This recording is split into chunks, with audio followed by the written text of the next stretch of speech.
All right, we're live. Praise God. Can you hear me? Yes, I can hear you. All right. Praise God. Hallelujah. Yeah. Amen. All right. Let's go ahead and get your stuff started. Do your thing. All right, well, welcome everybody. We are tuned in, or you are tuned in to God's gift through His Word. And today I have my amazing guests with me, friend, confidant, all those things. Pastor Jay, and we're going to talk about some things. Hey, Pastor Jay, what's going on? Well, there's a lot going on. We're trying to figure out this StreamYard, but we'll get it figured out. But we're on the air now. It's good to hear you and good to be on the air right now because, like you said, we just want to talk about a few things as we do. Some of you might listen to this and it'll be Monday morning conversation for you. But guess what? Those who are listening right now to us live, you get it first and fresh. And please comment, and let us know. We're going to talk kind of straight up and it may be raw at times. We just want you to think a little bit. Uh, Robbie Zacharias used to say, I want to get saved people thinking and thinking people saved. So we want you to use your brain a little bit today. You want to lose your thought processes, your background and where you come from and how you were raised. And, make some logical, some well thought out decisions for yourself. Uh, so we'll get started. You'll see what I'm talking about. Okay, T, what we talking about? Well, we're going to talk a little bit about having some different views. And as you and I have been watching, I don't know, I don't want to call it a circus, but we've been watching the disagreements from people that have good, well working brains. We have Candace Owens and we have Roland Martin, but for some reason, there is this disconnect about having different viewpoints. So, what do you think about that so far as we've been hearing all the different kind of chatter out there online? Well, again, uh, I think it's all by design in a different in for different reasons. We have to understand that where there's division, there's money to be made. And as Mm-hmm. long as there's division, there's opportunity for someone to advance their ideas or ideologies. And the friction invites people to come in, just everyday people to come in and choose sides. And what I'm trying to point out is we need to stop choosing sides and listen to both sides and eat the meat and spit out the bones. It's not Candace Owens against Roland Martin. These are both African American people. And when I heard him really giving her slanderous names, how is that different than an enemy, which we would call Caucasian people, slandering us in those ways? When we do it to ourselves, then how do we expect anybody else to respect who we are? And to me, when a man does that to a woman, just because she is who she is, and she can articulate her viewpoint, I think that's wrong.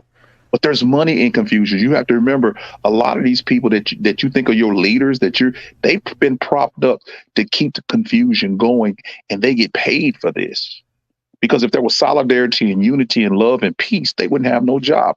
The whole capitalistic system is set up for friction and adversarial relationships.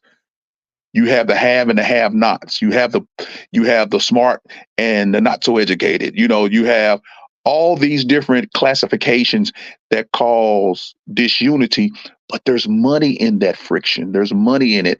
But to see someone who is intelligent as Roland Martin, who's intelligent as Candace Owens, and more so for his end going at her, there's no need for that. There's no need to call her names. There's no need to belittle her. There's no need for that. It's no need for that. No matter how you feel, I just think a man's role, and maybe archaic in thinking, that is not what we do.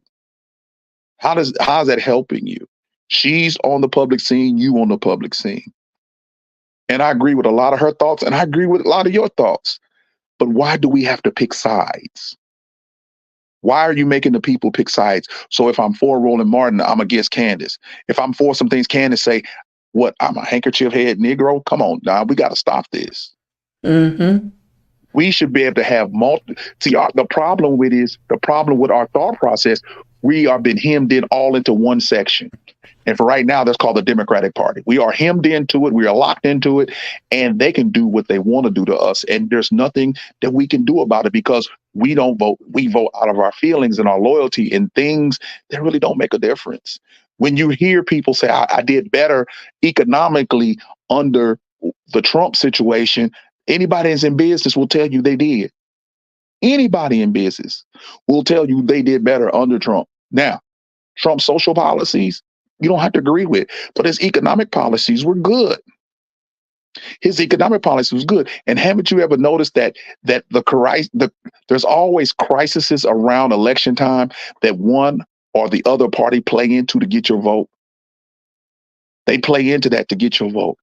You guys, you don't remember because you don't know. Joe Biden and Trump, they're from the same era, and they're two rich guys. And it's like that Three Stooges short where the two rich guys argued about who can make the Three Stooges gentlemen, and they waged against each other.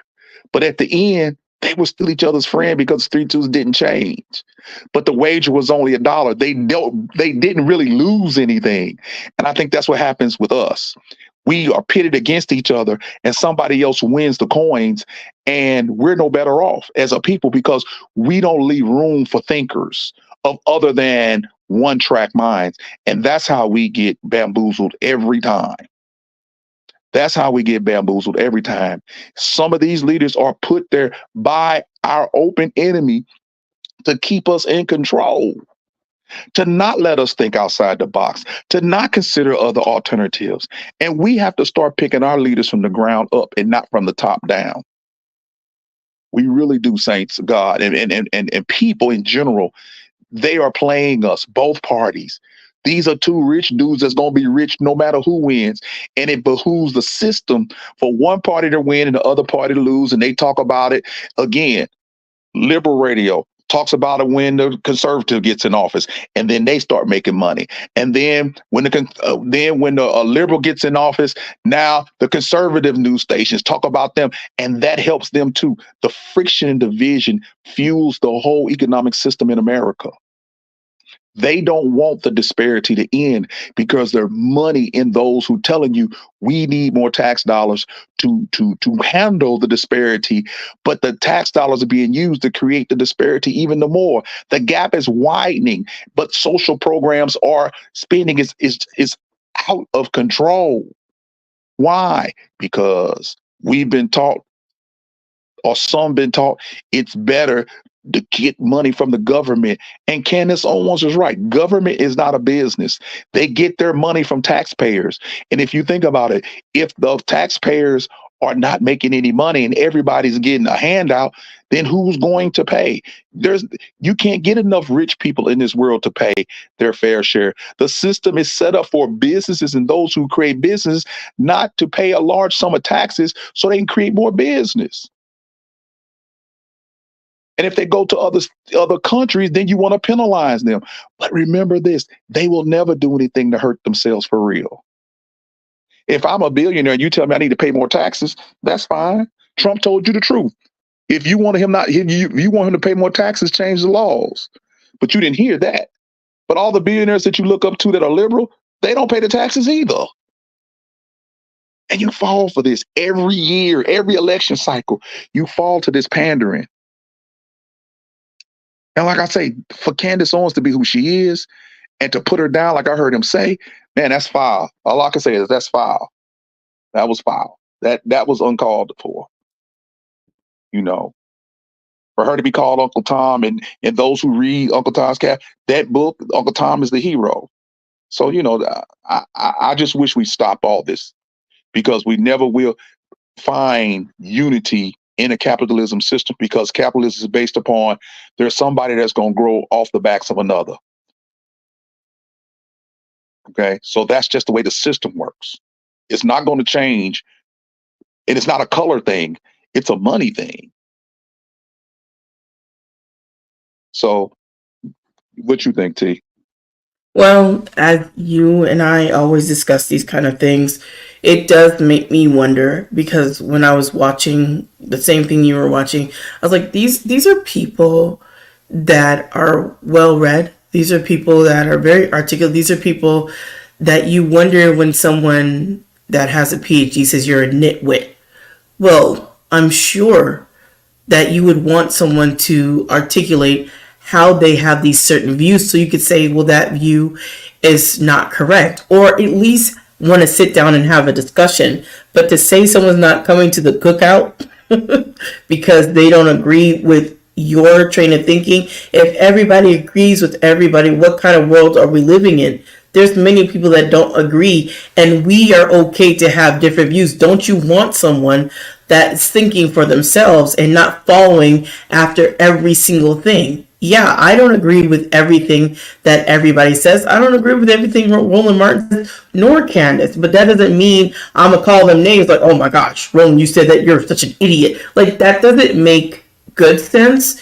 And we want people to share their views. First of all, you need to know so you know where they're coming from. You might be able to sit down and have a discussion so you can understand how they arrived to that personal thought, why they take that view. But for you to call them names because you just dislike what they're talking about and their opinion is not right because your opinion is the only one that matters, that's not cool and that's not wise. That's not helping anybody. How can someone have a critical thinking mind when you just want everybody to just think how you think?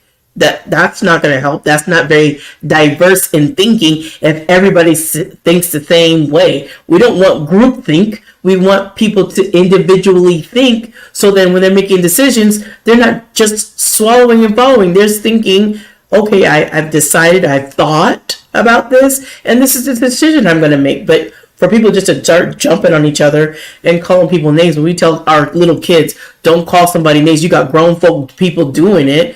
Like, there's a whole bunch of things you're not showing. Younger people, well, if they called her a name, I could call everybody names. But you tell them in school, don't call anybody a name, don't be insulting. And you guys are being very insulting. I don't understand it. Yeah, yeah, yeah. And then for tell her that she's not invited to come back to the picnic or she can't come back to the community, I think is wrong because watch this. Listen to this. The Joe Biden and the crime bill, 1994. Horrendous. Joe Biden and his racist statements over the years, horrendous.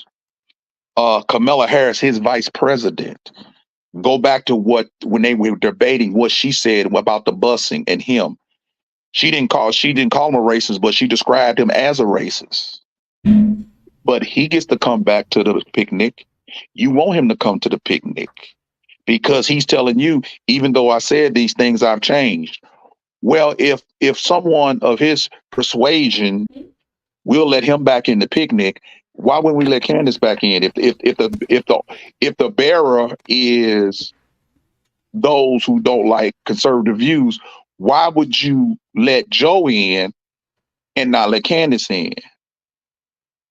Kamala described him as a racist and gave proof of that, about the busing and this, that, and the other. Go back and listen to his speech about the crime bill. He said, I don't care what you do with as far as healthcare, as far as drug addiction programs. I don't care what I want them locked up. Who you think they locked up? Y'all already know who it is. But you let him back in the door. Because politicians, no matter what they say about each other, the one thing they want to do is what? Get elected. Mm-hmm. So the enemies become friends if it can be used to get elected. If they can be used to get elected. And sometimes it's funny just to remember how they're named. Just to remember that they're the right wing, the left wing of what? The right and left wing of the same doggone operational bird. So it's not like they're really fighting against each other 100%. It puts on a good show for the American people. It sure does. Like, I hate you so much with your stupid liberal views. But then you don't see behind closed doors, they over at the country club. Hey, you knocked that out the park. Let's go golfing again. Right. We don't see when they hang out. We don't. We have to raise their taxes to fund our stuff. So I'm gonna let you create the crisis this time, and then we'll ask for taxpayers' money the next time, and then vice versa. It goes back and forth, and the rich get richer. If you investigate the wealth of Kamala Harris when she started compared to now, it's like night and day. What has happened different? What has happened different? She's closer to the source of the money. She'll get insider trading without being caught because she's closer to the source of the money. She can make calls and talk to the Fed chairman and that kind of thing. She know the policies before they become policies that dictate the economy. It's about getting elected and getting wealthy. Look at all the freshmen, liberal and conservative congressmen that came in, and look at them 4 years later. They look totally different, don't they? Their whole demeanor is different because it's all about the money. And to keep the money coming in, I have to have frictions. So you create the crime bill to lock up more people, and it locked up disproportionately more African Americans for minor drug offenses. And guess what? Out of that, you ask the taxpayers to build more jails. And then we had the rap being sold to our children that would put them in the mindset to be more violent, to be drug dealers. We glorified them, and then they ended up in the place that they had planned for them. And somebody thought of this plan, and they're all getting paid. They're all playing a role in the scheme of things of having more jails. Oh, well, to have more jails and have for-profit jails, we have to have more police. Okay, we need taxpayer money for that. We have to have more police. We need more prosecutors. We have to have tax money for that. And it fuels itself. Nobody's trying to really cure anything. They're trying to get it to a level that you can tolerate. Okay? They're trying to get to a level that you can say, it's not as bad as it used to be. But if you think about it, it's still progressing upward. Last year, there was 100 murders. This year, it's 110. Well, the goal is not to get to zero; it's to get back to 100. You see what I'm saying? It's never to cure the issue. And the average American person is in the middle of this, and they're being led by like sheep to the slaughter because they got the average everyday American, African American, Indian American, all the persuasions fighting each other as if there's really a moral standing ground for any one of them to stand on. You cannot legislate love. I'm going to say that again. You cannot legislate love, and you cannot legislate hate out of people. But the hate that's here is fictitious. It's a have and a have-nots. Mm-hmm. And you think it's a color based. That's the smoke. It's white against black, black against white, black against Asian, and the Hispanics. Okay, think about it. Was the policy to stay in Mexico good? Yes, it was. Now we're going to again. And you have everybody crossing that southern border, unless you live down there. But even the northern cities are being affected. Even the city I'm in is being affected by this. You see them standing on the side of the road, panhandling off of the highway entrances with children in their buggies, and you're wondering how did they get there? Because there's nowhere to walk to get there. Well, somebody's dropping them off and picking them up. And all they do is stand there with a sign, and they come by to get the money, but they don't talk to you. Okay? This is setting things up because guess what? Just imagine if Donald Trump wins, there has to be some more money coming in to deport all these people up out of here. So guess what you're going to have to do? Hire more ICE agents. You're going to have to deputize more police officers now to round everybody up and ship them back to wherever you're going to ship them to. Wouldn't it have been more beneficial to leave them in Mexico? Of course it is, but there's a plan. There's always a plan to be in your pocket. And they get you fighting them for the peanuts and the crumbs that the ones who do good and the ones who get patted on the head get rewarded for. And let me ask y'all the question. Has the ghetto, African American ghetto, has it really changed? You throw a few houses in a neighborhood, you throw up a community center, you throw up midnight basketball, which has been done a gazillion times, and nothing changes because they don't want nothing to change. They don't want nothing to change. So either I'm going to be out here fighting so-called for the people, and then eventually, if I get a little clout, I can join the system. I can go see if I fight the person when I was young. When you were younger, you fought for the people. You was on the street with the people. You gained some street credit, and then as you got older, you saw that wasn't making you no money, but you have clout. And then all of a sudden, you find yourself being put into the president of these organizations that's supposed to fight for freedom. But again, if freedom ever came, if liberty ever came, if love ever came, there wouldn't be a need for no organization. So do they really want to stop it? No, because they get their funding from the government and from the people. So you're telling me that I want to provide social services to the point that we cure the drug addiction programs? We really want them to work like we believe they can work and stop all of this recidivism to go to jail? No, we don't want it to really work. There's too many people getting paid. There's too many organizations where if they lost that focus and lost that friction, they wouldn't have anything to do. People got to wake up, you know. And you say, well, what's the answer? The answer is for the people to wake up and start really pushing them for results. That's what we need to do on every front. We need to push them for real, solid stuff we can touch, feel, smell, and hear results.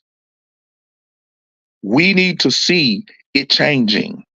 We don't need to put a $1 million building in a depressed neighborhood and say it's some kind of center for this or center for that, and then 10 years from now there's weeds growing up in it because the incentive money has ran out to keep it open. And now you got this big building in the middle of the depressed neighborhoods, and it used to be this, and it used to be that, and it used to be this, and now there's nothing there. And anybody live in the urban area or even a suburban area, when you've seen it happen. You've seen the tax money spent on these strip malls and these big, huge malls, and now they don't even last 10 years, and they're desolate places. And this was done with your money. The TIF money, bringing in these businesses, and they bring them in for a little while. As soon as the money run out, they leave.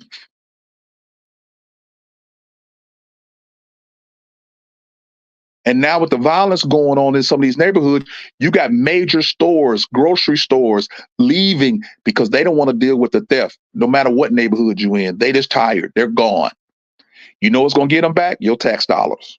You're going to have to give them an incentive to come and put them stores back in place, the Targets, the Walmarts, and you're going to have to give them some tax incentives out of your pocket and say, don't pay any taxes for the next 10 years. And can you come please put a store back in our area? That's how to get back in your area. It's all a secular game of money.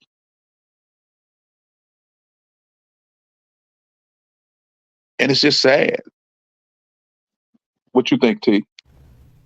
Yeah, I think sometimes it can get frustrating seeing the same stuff and then not knowing that sometimes there are people of melanin descent don't pay attention to those things and they just go along. Now, I'm not saying that's everyone, but there's certain people that you can say, hey, do you know such and such is bad from this time in Congress? Like, that was so long ago. I don't care about that. Oh, as long as the other person's not there. But you don't even have a reason why. You just dislike the person, not based on policy, not based on merit, just cause. Like, well, that's not a good reason. You want to dismiss one person and say it's long ago, but you staying on to what hampers you to say that's the reason why you feel the way you do. And wasn't that long ago too? You see that picking and choosing like that. Like, okay, that was back then. That's what they saying to you. When you bring up stuff they don't want you to hear, that was back then. And if you say like, let it go. If you telling them one to let it go, you got to tell everybody let it go. Mm-hmm. Can't you see that you being played, people? And I'm talking about black and white people. Y'all get played. Poor is poor. Okay? Yes, there's a lot of rich African Americans, but there's not many wealthy. You see? You can't tell me with all the billionaires and millionaires that we got, we can't do something as a collective. But they don't want, see, this is the thing. They don't want to. You have your entertainers being your philosophers. You have your entertainers, the people that entertain you, telling you how to live.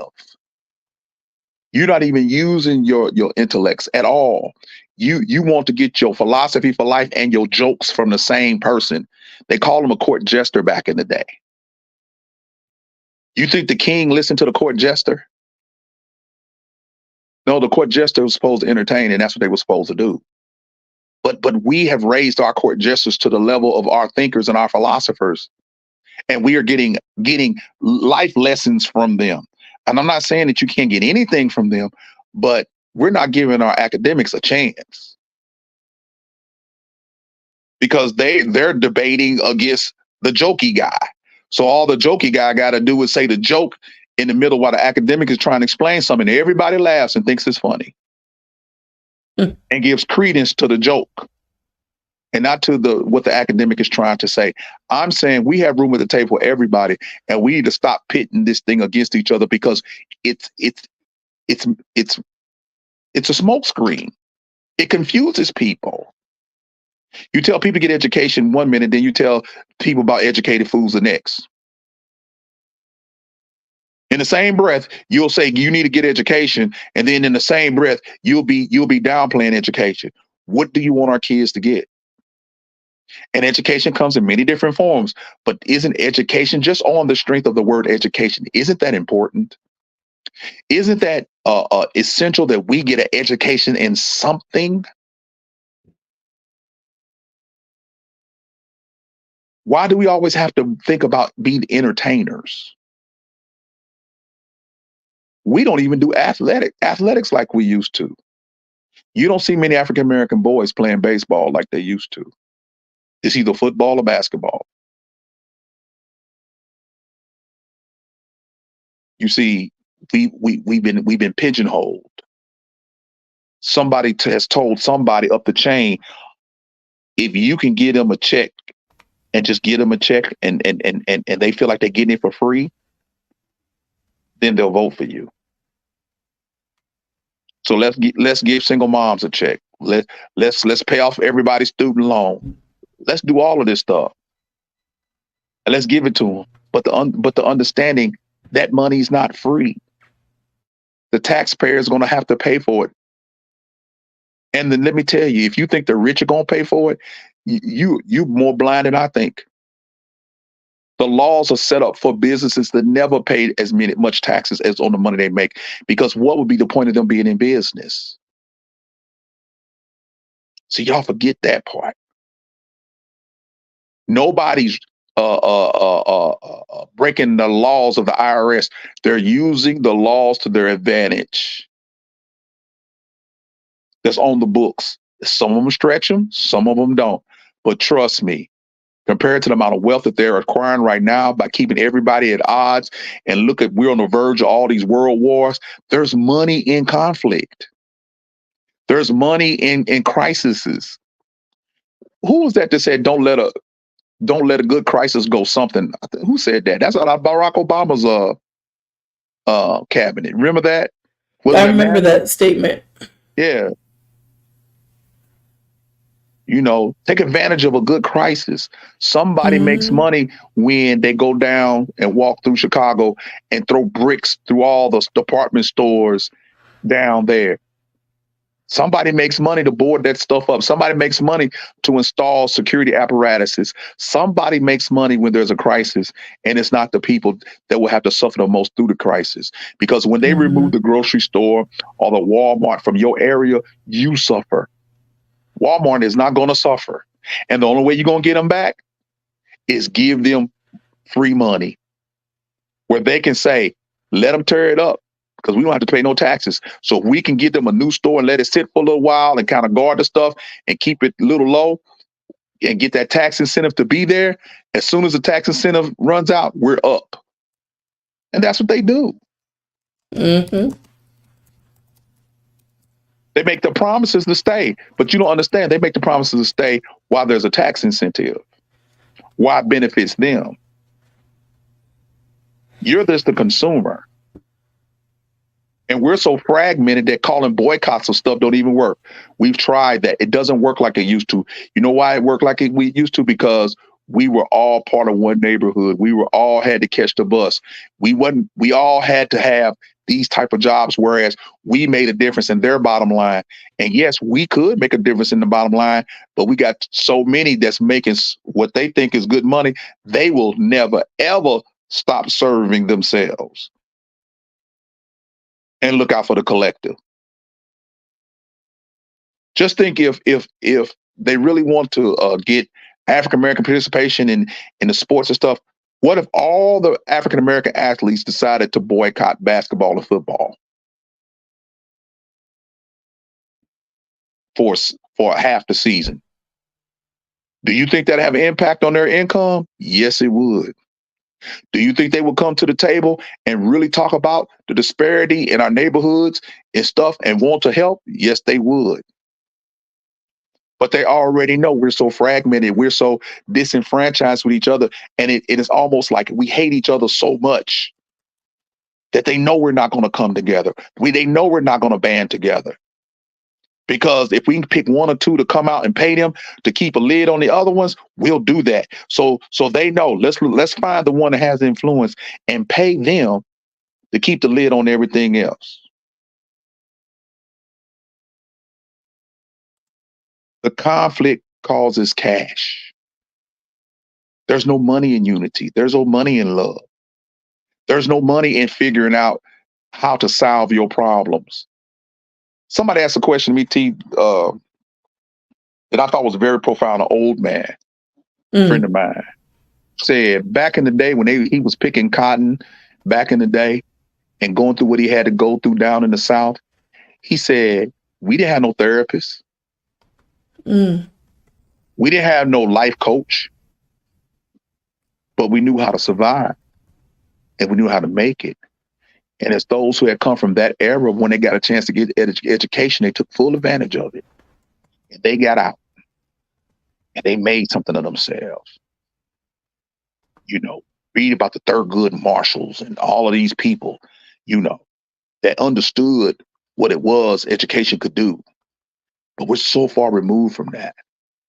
Everybody needs a therapist. Everybody needs a life coach.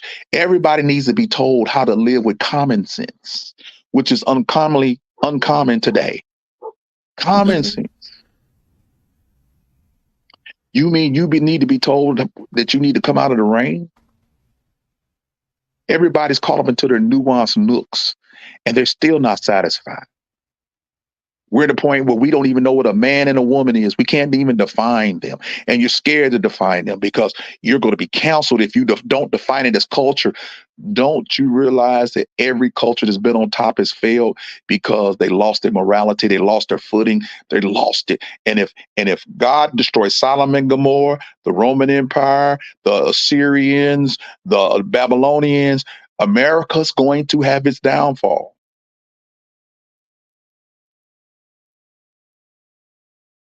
Because we're Sodom and Gomorrah and all the other ones on steroids. Everybody focuses, hey, the Babylonians, all these world powers, study them.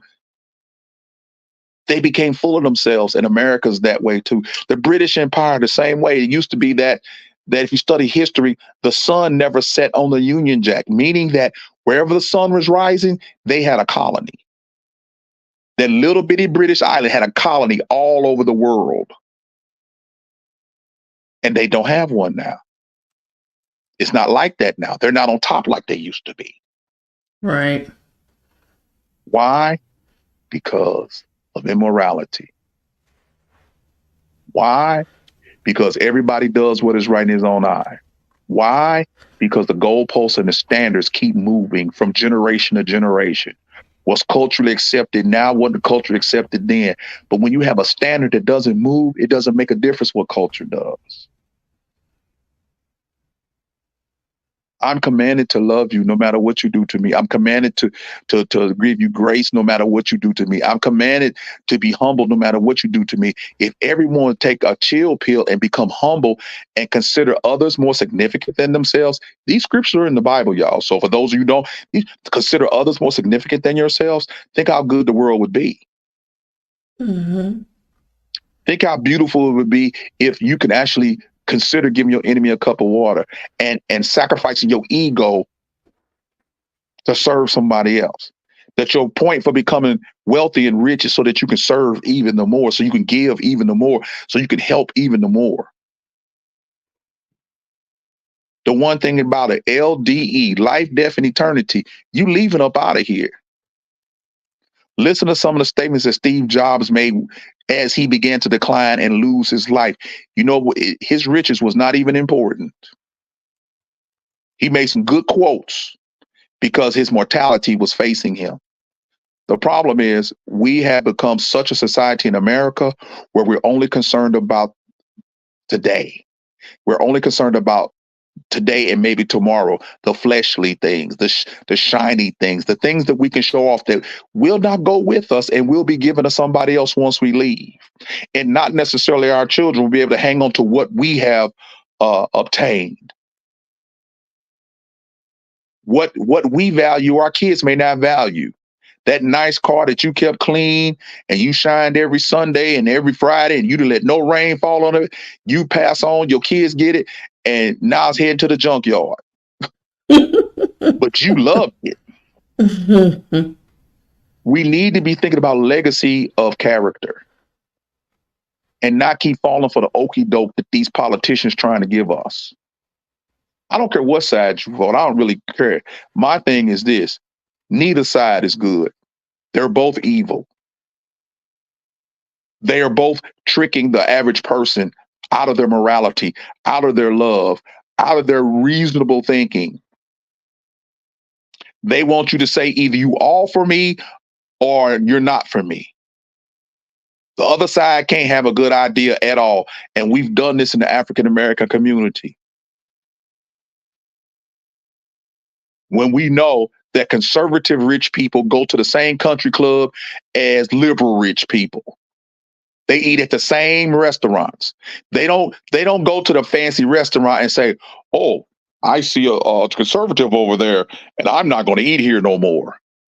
Man, please, Right. come on, y'all. You can't be that stupid.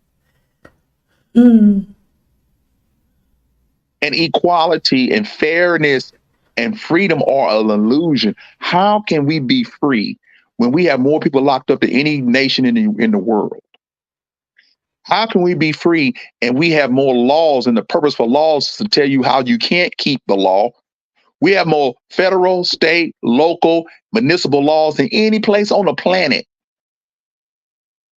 And we're free? It's an illusion.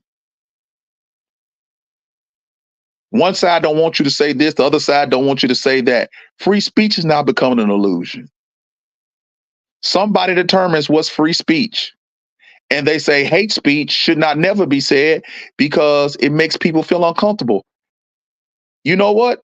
Hate speech, as much as the reason why you can appreciate hate speech in one way is it helps you deal with the fact that there's those fighting for love. But they'll never stop. They're just gonna go underground. It's not going to stop. Sometimes if you let the person say what they need to say, they'll prove how stupid they are. But when you put a lid on it, they're more focused on the fact you would not let them say what they want to say. They don't even need to say their position anymore. Just the fact that you won't let them talk. And we want to censor our own African American people against each other. Mm. Sad. Yeah, it don't make no sense to me. So when I heard the thing with Candace and Rowan, I was like, you know what? I wish this would stop. I wish this would stop. Like I say, I just didn't like him insulting her like that. Well, I didn't like any of it either because it wasn't just him, right? Right. There were a lot of African American women on there, those that have the higher education, that were doing it. And I was looking like, huh. But I would think that you, of a person of a high caliber standard of education and academia, you wouldn't say that. But to hear out of an older woman's mouth that you're supposed to teach the younger women, she's a nitwit. She's a lightweight. Well, if she doesn't understand something, or maybe she got it wrong in certain areas, isn't that where you would teach and show and say, hey, let my sister know she's wrong on this issue. But instead of doing that and reaching out and extending to talk to or discuss, no, we just go down to the name calling, to the basis that you're a nitwit, you're a whole loser, an idiot. Just why are we even talking about her? Well, because there's something to talk about. And if you disagree with what she's saying, why wouldn't you come to the table and have a discussion instead of calling her names? Why would you do that? That doesn't seem very helpful at all. Now think about this. You're calling her a nitwit. I'm willing to bet you know that somebody else is calling you a nitwit. Right. Do you think you're without being called a nitwit? I can guarantee you there's somebody else that is calling you a nitwit. Okay? When you use those disparaging words like that, those base words like that come out of feelings and not thought processes, somebody else is calling you that. And then what we found out lately is some of these same ones that's calling black, they've been paid off. Again, they're the gatekeepers. Keep the lid on them. Keep them in line. Keep them in line. We'll pay you to keep them in line. And that doesn't normally work. Pretend like you on their side, but you know you just want. See, we can be bought. That's our problem. Too many of them can be bought. And and the average guy, the average dude, we know it because we see it every day. We listen to them every day. You've been bought. You ain't coming strong like you used to. Before you became chief executive at the social service thing, you used to come strong for the community. Now you in that slot and you getting a paycheck every month, every week, and you making some decent money. You don't come as strong. You try some reason or other you're not as boisterous as you used to be. You willing to compromise. You wouldn't let them into the picnic. You wouldn't let them come to the family reunion and give their speech to your family. But someone who's part of the family that you disagree with, they can't come. Because the people who paid you off don't want them there. And how many times, Pastor Jay, have we seen that across multiple industries in multiple circles, not just in government and like how we're talking about these things politically. Let me get my word right. We also see it we've seen it in the entertainment where we heard Monique and Steve Harvey talking about it when he said this is about the money game. And she says before the money game was the integrity game. What about that? What about having integrity? I don't care about that. It's about money for me. So you don't have any integrity. When Monique said what she said back when she said it, all these people came against her, and now we hear more blacks and the actresses and actors talking about the disparity in income. And the very thing that she was talking about, and everybody was doing the same thing they're kind of doing to Candace Owens, throwing her under the bus. She doesn't know what she's talking about. She's making this stuff up. She's a nitwit. She's just a mad, angry black woman. Right. She's hard to work with because she ain't got no common sense, no good mind. And because her husband stands up for her, okay. And now you crying? And you crying? But you didn't come to her aid when she was saying the same thing? Steve Harvey, happened to you too? They kicked you out when you tried to flex. After he told her the very thing, he said, you can't just come here and do everything we want to do. But then you did the same thing, and then you didn't even take your own advice. And they did the same thing. Right. I was like, okay. Go over to YouTube and see if you can make the same amount of money. Okay. Just do your radio show. You ain't seen him in acting or nothing since he flexed. Right. Okay. So Monique wasn't too crazy. Like I said, everybody coming out now. But I remember people came against you. Mm-hmm. And then the ones who just tell the real deal, I'm cool with my pay. Yeah, there's always gonna be some cool with their pay. And you know the ones who saying that, I'm not saying they're not cool. They're just playing the game. It's a game, it's a system. You're not gonna change the system unless the system is impacted by money. Mm-hmm. The system is immoral. The system is mammon. And And you're we not know gonna who runs change that it. system. Yeah, you're not gonna hurt the system if the system doesn't Mm-hmm. play by the same rules you do. Yep. If you're gonna play the fool, don't be a fool. Don't act like you. It's many times that I've been in situations where it's like, you go in all green and you like, I'm gonna make it better, I'm gonna do better, I'm gonna do better. And you find the system is so intricate, so many different moving parts that if you want to stay in the system, you're gonna have to get with the program or get out of the way. Mm-hmm. You're gonna have to get with the program or get out of the way. They're not gonna let you be militant in their system. They will marginalize you in their system and you'll never be promoted. You'll quit before the system quits. And you could be standing on the high moral ground, but this is not a system of morality. This is a system that has perpetuated itself for centuries and eons. And you're not going to come in here with your high moral standards and change anything. Right. I don't care what you do. Has anything really changed since Jesse was the potentate elect? Nope. Then we had Al Sharpton. Has anything changed? Nope. Not really. Mm-hmm. And whoever they got next, is it going to change? No, because it's a system. And see what happens with those guys is they start off very sincere, but eventually the system comes to you and say, I tell you what, you have like I said, you have a lot of influence. They be like, yeah. It's a little meeting, they come together. And they sit down. And the person who's the representative for the system say, well, we appreciate what you're doing. We like what you're doing. But you know what? What we're going to do is we're going to support what you're doing and give you this amount of money. And all we ask is just don't be keep them in line. And they say, what you mean? Well, you could say everything you've been saying, but let us know if it's going to disrupt the system. And they seen it, and then they show you an envelope or they sign a number over to you and say, you get paid this kind of money to keep them in line. And you go, okay. Okay. And then you go thinking you can go back and do what you used to do. You've been bought.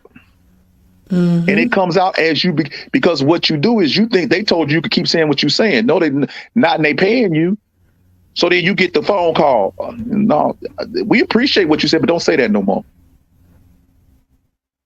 Don't say that no more. But see, you got used to living off that money now. So now what you gonna do? Stand up for your morals and your rights and say, I'd rather go back to being poor and struggling with the people? Or are you gonna say, well, okay. Your kids in private school, you driving nicer cars now. You wearing custom made suits. Can travel all over the world now. You got your teeth fixed on. You got your new haircut. You look totally different than what you did when you was with the people. Mm-hmm. And I'm not criticizing you, but let's be real. You decided to sell out, and again, I'm not blaming you for doing that. But let's be honest with the people. I would like one of them so-called leaders that's up before the people just come on, say it. They're waiting for the opportunity because what they want to do is prove to the system that they have control over a group of people. And if I can prove that I have that control, the system's going to come offer me something. I want y'all to think about that. The system is going to say, hey, come here, let me talk to you. And the system's going to offer you something that if you don't have any morals, you're going to take it. you're going to take it. The gatekeeper's going to make sure you take it. They already know your price. They already know how you living, and they know you want more. But you can't get more being for the people. They don't have the money to get you more, but we do.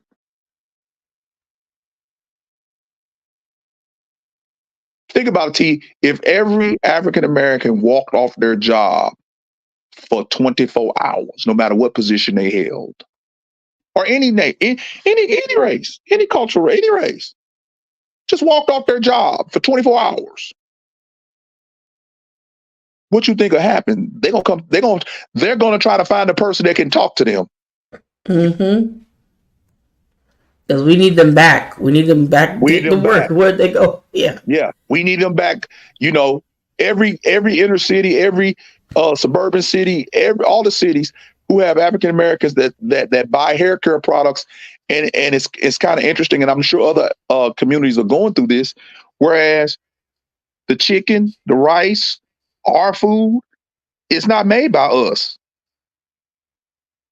It's made by other nationalities. The Arabs, the Pakistanis, the Indians, the Orientals. In the city I live in, 2 miles of it. And if you're in St. Louis, you know what I'm talking about. In U City, you started Midland all the way down to 170. 2 miles of majority black neighborhood, but most of the businesses are Oriental. All the hair care places, there's not an African American hair care place. We may have one barbershop and one beauty shop, but the rest of the 6 or 7 shops are all owned by somebody else. Even the ice cream, the Baskin Robbins ice cream is owned by somebody else. And the poor 7-Eleven that we used to have, when it's minority or when it's Oriental owned or Asian owned or Indian owned, it does well. It was turned over to an African American lady. It's closed in 6 months. Mm. It's a kind of joke running that they cook fried chicken better than we do. Now that's when you know you've been appropriated. When the number one fried chicken is the chop suey place, you know, that's when you know. That's when you know. But again, that friction is always there. Yeah. And it doesn't. Yeah, go ahead. Go ahead, Pastor Jay. Go ahead. I said it doesn't help anyone. The friction, it never helps. It always, like you were saying, it keeps people down. It keeps people in bondage. It keeps people beholden to, of course, the system or others. And how is that to live? And all the time that I've been watching all this stuff, I've never liked how the system does what it does, because we have people that are actually puppets of the system. They're puppets of the system. The system's going to dominate them eventually too, where they think, well, I've done my part. I got this money and I think I can change this over because I know the system. And the system slams them because they can't get over the system. But to be unified is way better, but nobody wants to come together. Everybody has their nuances, and that keeps us divided, that keeps that division, and we are better together than separate, but nobody wants to come together for all the nuances of this person not liking that person for whatever reason. There's like a plethora, but it never makes sense. But sometime we should come together. Now I say should, does that mean it's going to happen? Not necessarily at all. Because that's utopia. Exactly, that's the utopian idea. We would all have to agree that we're going to focus, no matter what our differences, on this one cause. Mm-hmm. And now you got to ask is, now watch this. We agree that we should focus on the one cause, but you know the next thing that I see, whose name going to be on the marquee? Exactly, who's going to be in charge? Who's going to be in charge? See, they know us. They do. What church is going to be on the marquee? How many members you got? It's kind of funny when we do stuff with our church, Walking True Christian Fellowship Church. When we come alongside another church, those who deal with me know not to even ask me because I don't care. Let's just put Jesus on the marquee. Exactly. The one we all supposed to be serving. Let's just put him on the marquee. But no, that's not good enough. We want our church. Okay, go ahead. If that See, makes for you me, feel it's about the better. ministry. It ain't about the marquee. Right, exactly. You know, it ain't about whose name up in lights. It's that we Mm-hmm. all come together for the common cause. But see, they know that even in the religious realm, that thing of systematic division is there Mm-hmm. because egos are in place and hierarchies are in place, and you need to know Bishop so and so from across town, and they put on their pants one leg at a time, just like you do. Yep. It's even within our churches, and I think it's so interesting to look at that because not only do we have all different types of denominations for whatever reason they exist, but even within those specific denominations, there's a certain, like you said, there's a certain level of hierarchy, and you have to respect that system of the way things are done. Yeah, and if you don't respect the way they are done, then God's mad at you Mm-hmm. and He's gonna punish you. Right, and now Now you're under a and I don't even want curse. to go down that road. I don't even want to deal with that today. But yeah, people are in bondage. They're hold on. They're in bondage to the secular system and the culture. They're in bondage in church. So where's the freedom gonna ever come? Exactly. When is the freedom gonna ever Exactly. come? When you Yeah. be able to see it and break away from it and say, I'm not participating in it as Yeah. little Where's as the possible. liberty? Yeah. I'm in this world and I'm not of this world.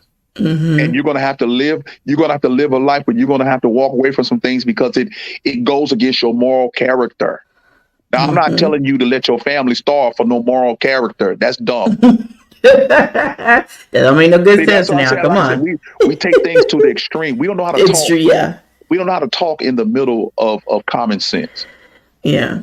You know, it's like if somebody don't agree with us, we're gonna gaslight them with an extreme thing out of their mouth. Mm-hmm.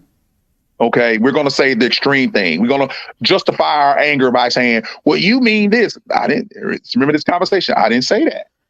Yes, I remember the Okay, we're not going to go there. I didn't say conversation. that. You mean I'm going to not be able to? I didn't say nothing about that. You asked me, and I told you why.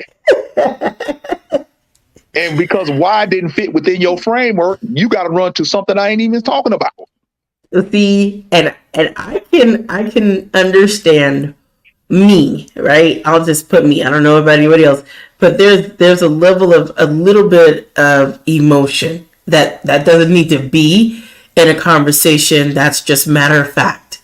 This Especially is when what you it ask the is. question. Yeah, If exactly. you ask the question, the person gives an honest answer, not you and your feelings. Right. That's That what they're doesn't need to counting be on. there. They're And counting on you always being emotionally tied to answers. in your feelings all the time. And if you're always in your feelings, you're going to always be divided from the next person because the next person doesn't feel like you feel. But if we all start thinking a little bit, we can deal with some facts. And even if we disagree, it's not to the point where we call each other names. Right, because it's not necessary. It's It's not not. necessary. You know Right. what? The law of non-contradiction says on a subject matter, we both can't be right if we're oppositely opposed. But we can't do one could be wrong, one could be right, or we both can be wrong.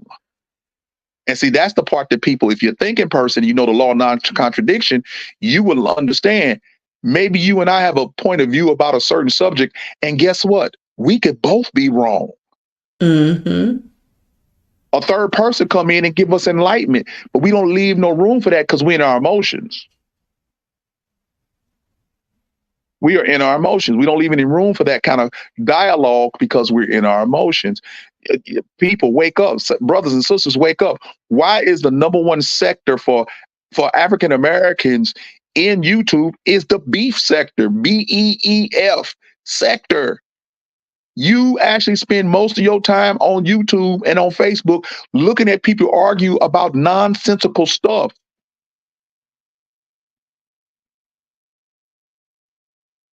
That's the number one sector is the beef sector. Not positivity, not education, not chemistry. You know, the Chinese say, we love y'all to have TikTok because y'all do foolish stuff all day. But TikTok in the country that it comes from, we don't let our children watch it like that. All they see is math and science and stuff that is uplifting and educational. We don't let them see y'all's foolishness. There's something to that. You know what I'm saying? Mm-hmm. There's something to that. The country that it comes from doesn't let them see the American foolishness. But See, yeah. and y'all don't want to ban TikTok because your whole social dealing with people is through your keyboard. You work your thumbs more than you work your brain. You work your thumbs more than you work your conversational skills. People are losing the ability to have a conversation with each other and reason with each other. Everybody's arguing with each other Mm-hmm. because everybody's in their feelings and everybody thinks they're right because they feel that way. Let me tell you something, come a little closer. Just because you feel that way don't mean it's right. And you don't need my validation at all because I sure don't need yours. Be who you are and validate yourself. Quit looking for validation outside of yourself. Because guess what? There's always going to be somebody who thinks that think you're crap, no matter how good you are. And you can't let those people who think you crap and then that you think you're not worthy to rule your life. You know, it's sad to see Mm-hmm. friction. Teenagers committing suicide because they're getting online, and these online bullies and gangsters are getting into their head with all this craziness and putting them down. And next thing you know, a mother or father has to walk into a room with a child who's hanging because of online communications with somebody they don't even know. So now we got to create a thing for that. Yeah. You know what I'm saying? Everything is create something that costs the American taxpayers some more money. Do they really want the suicide rate to go down so we can get rid of all these gurus and life coaches, psychiatrists that you're paying for? Of course they don't. They want you to be as manic, depressed, and as schizophrenic as you can possibly be. They not trying to set you free. They want you to come back every week, think about it, and rehash what's disturbing you when you was 12 every week. And you pay to tell that story every week. And then they ask you how your week going. And then how somehow or another, if you say something went bad in your week, then they relate it way back to what you first came in and said. You're looping it every week and you don't even know it. And they're skillful at doing it. Mm-hmm. They're skillful at you're never being free. But and I think you talked about that too. And I had one of those sessions today that was trying to take it back. And I said, no, all that stuff, I don't want to continue to go through that. I'm so glad I'm going to be done with it.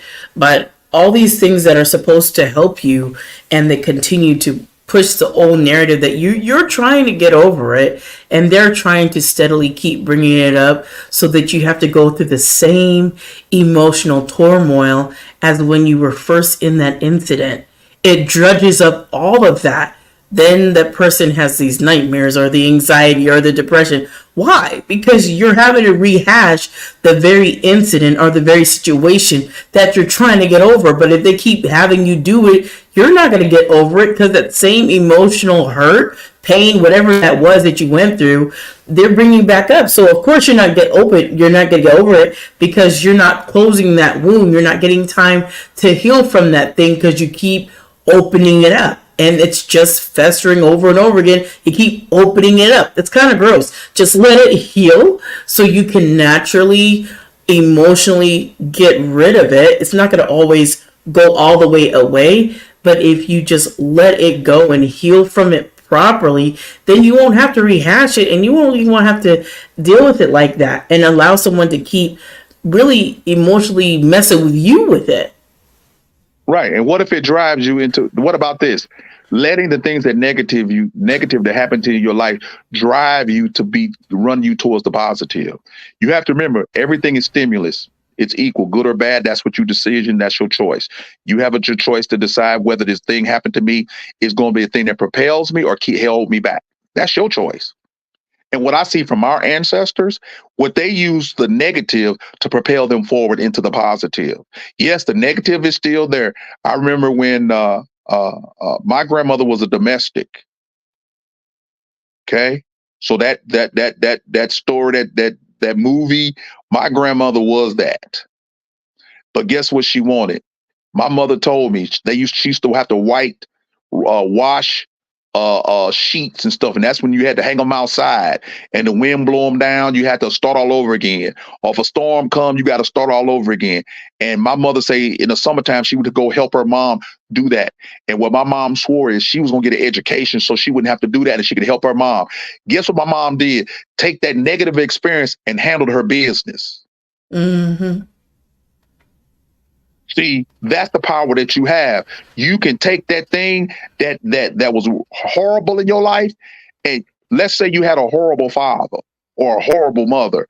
You can take that thing and you say, I'm not going to do that. Right. I'm going to be I'm going to do the opposite of what my parents did so I can be a better parent. You don't have to be the same. And see, that's what they trick you with.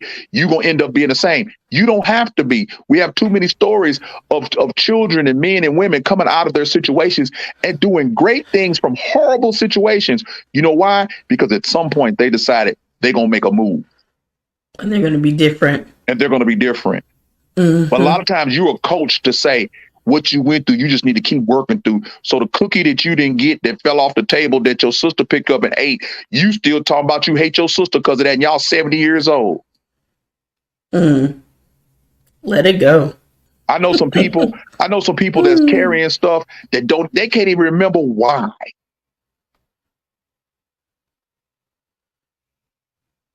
They're just carrying it. Because again, remember, we leading to this. You get a lot of attention when you are walking like that. People feel sorry for you when you walk it into victim mode all the time. People rally around you because if you get close to being a victor versus a victim, guess what? At that point of becoming victorious, you're accountable and responsible for your next step into the destiny of your life. You're no longer the victim, you're the victor. And now I'm going to step into territory I've never been in. And you know what? When you step into the accountability for what happens next in your life, along with God, and be responsible for your own decisions, at that point, it's on you. And see, you feel more comfortable blaming somebody else. Mm-hmm. Now that was free. You paying $75 an hour for somebody to tell you that? That was free. That was free. The minute you become a victor, you're accountable and responsible for what happens next. And you need to be committed to your own growth. You validate you and you move forward, trusting God and trusting in yourself and walking by faith and not have to know every little thing that's going to happen next. Get out here and try something new. If you fail, it's not failure. It's only failure if you don't get up and do something else. And try. Nothing wrong. Yeah. And I think go ahead, Pastor. No, go ahead. I said, I know how many times that you've said that too, about failure. And that's one of the things when people don't want to walk out by faith because they're scared of the next step, because they're uncertain, they're unsure, they don't know what's next. But you got to go out there and extend yourself and try it. How will you know what you're capable of doing or not doing if you don't take that next step? That has to be something that you try. But for you to be like a parked car, one of my analogies, because I know you love your cars, if you're not moving, God's not about to move a parked car. You got to be going in some direction. But a parked car just not moving, you're not going nowhere. I just stay right here and nothing bad will happen. I won't fail or I won't succeed because I'm going to stay. That's not how life works. And you can't be just staying put, because life is going to change and you got to move. The Bible says you got to go. So you can't just stay put. Yeah. And the Bible even tells you the philosophy of be the hot or cold, but being in neutral is not going to help you. Yeah, that's not a good space. Yeah. Mm-hmm. You know, a person who sits in neutral and waits, either you catching or you pitching. And I think you would rather pitch sometime. Mm-hmm. But the problem is we've created a society, again, this all plays into the system of everybody's great. And you know that's a lie. You know, we started this thing with No Child Left Behind. But the problem is that the children that are really gifted in whatever they are, they're not being pushed. They're being told, tamp down your greatness and be mediocre, because we don't want to upset the ones who not trying. So what happens is you've been told these children that they great, they awesome, they can be anything they want to be. I've had some of the most ridiculous conversations with some 20 and 30-year-olds. I had a guy tell me one time that he wanted to play football professionally, and I looked at him, and when he was in his teens, and I said, "But you don't even play football on the street." "But I want to play football so I can make some money." Excuse me? You're not even going to school to get a scholarship to what? How's that working? How's that going to work? Just complete disconnected. But the society tells them they can be anything they You can want to be be. anything they want to be, right? You can be anything you train yourself to be. Prepare Anything you for. sacrifice for on the front end to receive the rewards on the back end, back to seeds, weeds, and flowers. You got to plant the seed, to cultivate the seed, to grow the seed into the plant that it's supposed to be, and depend on how you cultivate it when it's in the ground, when it's being raked on and rained on and sun on, will determine how much fruit it has. But when you just say, "I'm just going to be what I'm going to be just because I'm here and I'm owed everything because I'm breathing," that's why you have these kids when they become in their 20s and their 30s. They go to jobs and they've been told they're great. Their parents have told them they're great, and they ain't as great as they think they are. And they get in the competitive world where they got to compete. There is no more welfare. There is no more handouts. There is nobody telling them great. But that's what they've been told. You put them in a situation where they get rejected, and them the ones that go out and get their gun out the car, kill everybody in the place because somebody told them no. And they fell apart. Now, what does that fuel? The gun system, the gun laws, the jails, the social service system. You see, it started all back when you said everybody's told that they're great, no matter if they're not great. See, it starts back and the system perpetuates itself. The system perpetuates itself. It's like, I'm just hoping people see this. Because again, I deal with young men and women, and Lord knows they're bright in some ways, but man, common sense. They want a job that's fun. I hear this word "fun" a lot. Where'd they get that from? Fun. I want a job that's fun. Okay, well then you need to really educate yourself to have a career that's fun. And they won't work unless it's fun. Unless it's amusement park to them, they don't want to do it. But they want to drive a Bentley. The disconnect between the reality and that's real and the fantasy that's in their mind. They're teaching our kids don't even write anymore. You better teach your children how to write, because guess what? It's going to come back. And the kids that don't know how to write going to be at a disadvantage. You got children who's 25, 30 years old, don't even know how to fill out a check. Whatever they do, even transferring money has to be on their phone. If it's not on their phone, they don't know what to do. They don't know how to do it. They don't know how to make change. You see how the system perpetuates dummies? So they can get locked up. So eventually the society that's progressing can say, you're not fit for society, and the society has helped make you this way. Why? Because we're all at odds with each other. Black against white, rich against poor, Asian against Hispanic, Hispanic against black, Hispanic against white. I mean, it's just crazy. And there's only one race, the human race. An evil man has created all of these divisions. Evil men have done this to us. So, like I said, it was an eye-opener with my brother and my sister and the other ones, that when I start really listening to the visceral hate that they have towards Miss Owens. And again, I don't agree with everything she says, but does she deserve that kind of smoke?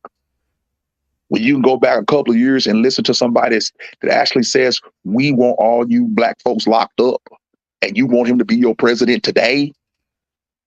Only thing is, he got old and he want to get elected. Do you really think he's changed at heart? Come on now.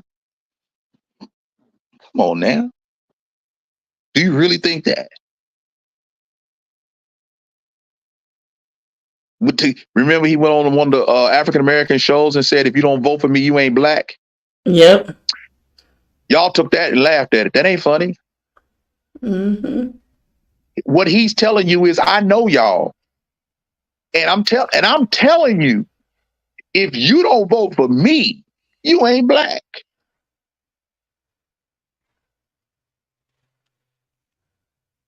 And y'all giggled that away. And the fact that you giggled it away, he didn't have to deal with that. Yeah, there was a few little rumblings of outrage, but it didn't stop you because you did vote for him. And because you vote for him, guess what? You're black. Mm-mm. Your blackness has Mm-mm. been defined by voting for Joe Biden. And your Mm-mm. and becoming a handkerchief head is defined by voting for Trump. Mm-mm. So both of them are defining who you are. You can't be yes, you can. You can't be that foolish.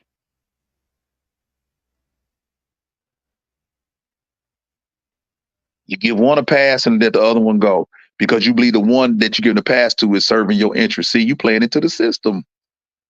The system got you.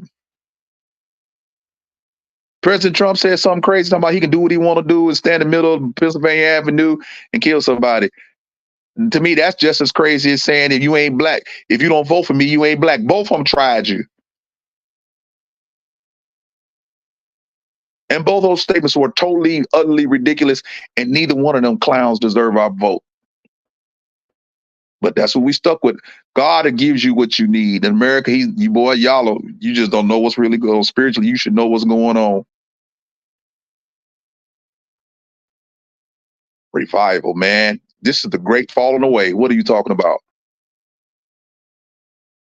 God is not going to lead this world without a witness, and there's a few of us witnesses out here, and we screaming at the top of our lungs. You But can't nobody's serve. listening. Can't, yeah, nobody's listening. Everybody want to listen to the ones, the America's pastor. Think about this.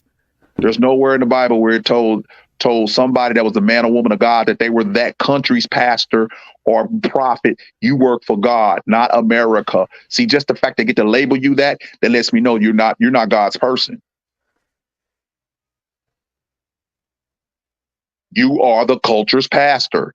You are the culture's clergy. You are the culture. Jesus was as anti-culture as anything.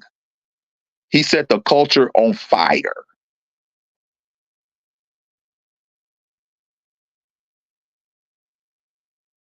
And the culture plus the religious sect killed him, Jew and Gentile.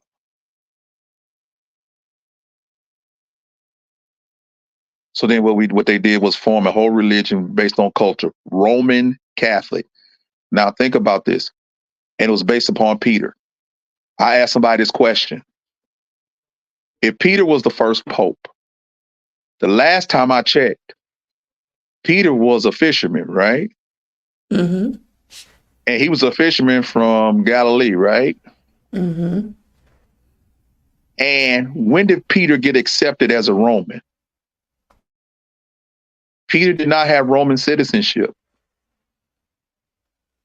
Just think about that. Peter did not have Roman citizenship. The only apostle that had Roman citizenship that we know of, for sure, is Paul. Mm-hmm. And they didn't call Paul a Roman Christian.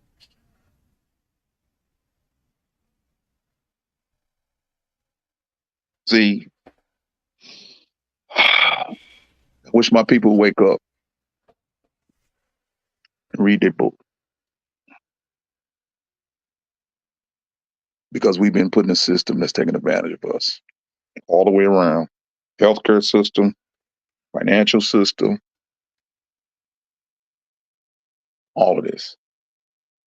And as long as you think you can legislate people into liking and loving each other, that's not going to happen.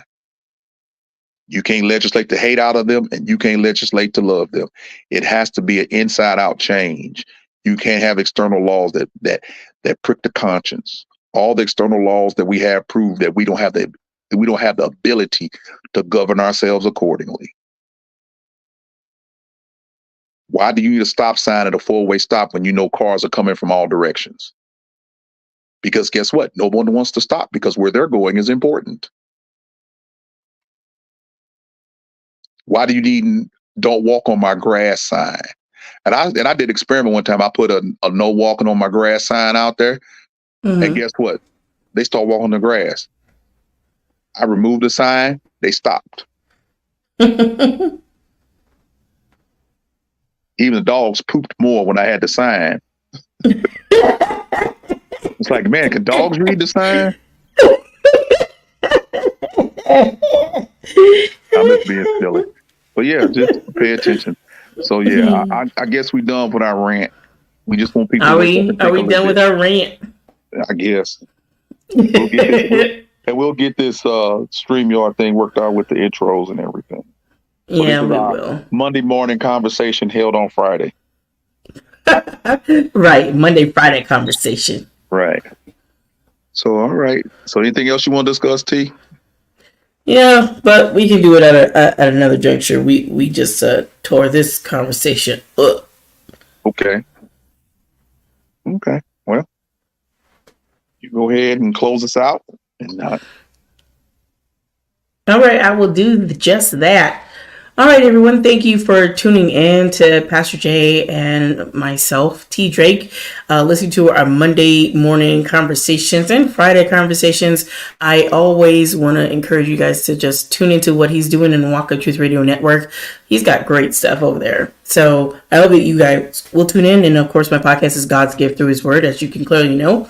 And I want you to remember to be blessed, motivated, and always inspired to do what the Lord lays on your heart. And Pastor Jay says, and take it away. I always want you to be encouraged, blessed, and at peace. And always remember to walk in truth. And please go over and check out the Walk in Truth Radio Network YouTube page. And check out our shorts and our Bible studies and everything that we do over there. And again, we just appreciate you coming and listening to us. I'm sorry, we're not going to have no beef. We're not going to do it. I ain't going to be talking. We're going to be talking about our stuff. We're going to talk about things that we believe is important for everybody. So yeah, thank you guys for listening, and hopefully you share it with somebody, and we'll let you know when we're coming on again. Absolutely, we will. So you guys take care and have a blessed day. Bye now. See you later. Peace.